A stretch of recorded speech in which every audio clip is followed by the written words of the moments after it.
पश्चिम आशियामध्ये युद्धज्वर कमी होण्याची चिन्ह. इराण आणि इस्रायल अमेरिका युद्धाला तात्पुरता विराम. इराणवरील हल्ले 2 आठवडे थांबवण्याचा ट्रम्प यांचा निर्णय.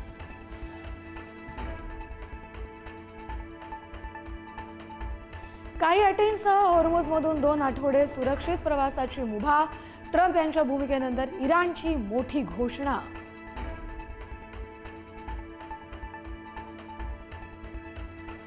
चौदा दिवसांच्या युद्धविरामासाठी इराणचे 10 प्रस्ताव. अमेरिकन सैन्य माघारी घेण्यासह लेबनॉनवरील हल्ले थांबवण्याची अट. तर सर्व स्तरावर लढाई थांबवत भविष्यात हल्ले होणार नाही याचीही मागितली ग्वाही.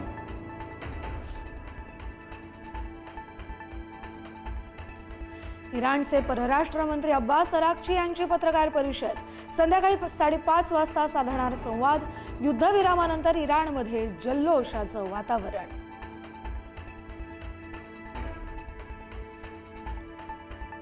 युद्धविरामानंतर इराणनं अमेरिकेला ठणकावलं. युद्धविरामाचा अर्थ युद्धाचा अंत असा होत नाही. आमचं सैन्य तयार. शत्रूंनी चूक केली तर उत्तर देऊ, इराणचा इशारा.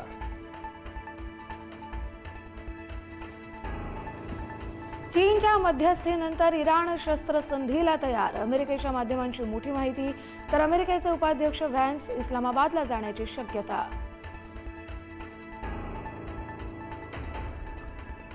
युद्धविरामानंतर इस्रायलच्या भूमिकेकडे जगाचं लक्ष. युद्धविरामाच्या घोषणेनंतर इस्रायलच्या गोटातून संमिश्र संकेत.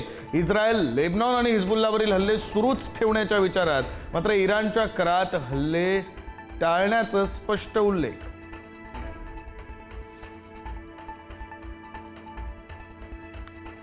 युद्धविरामाच्या घोषणेनंतर कच्च्या तेलाच्या किमती घसरल्या. 3 आठवड्यात पहिल्यांदा कच्चं तेल $100 प्रति बॅरलच्या खाली.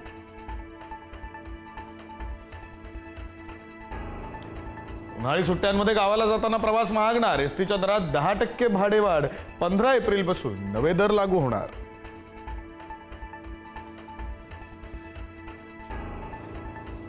यंदा मान्सूनच्या सरासरी पर्जन्यात 6% घट. अल निनोच्या परिणामानं मान्सूनच्या ढगनिर्मितीमध्ये अडथळा.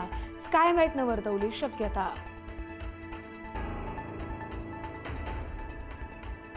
राज्यात तापमानात मोठी घट. अवकाळी पावसामुळे कमाल आणि किमान तापमान 5 ते 7 अंशांनी घसरलं.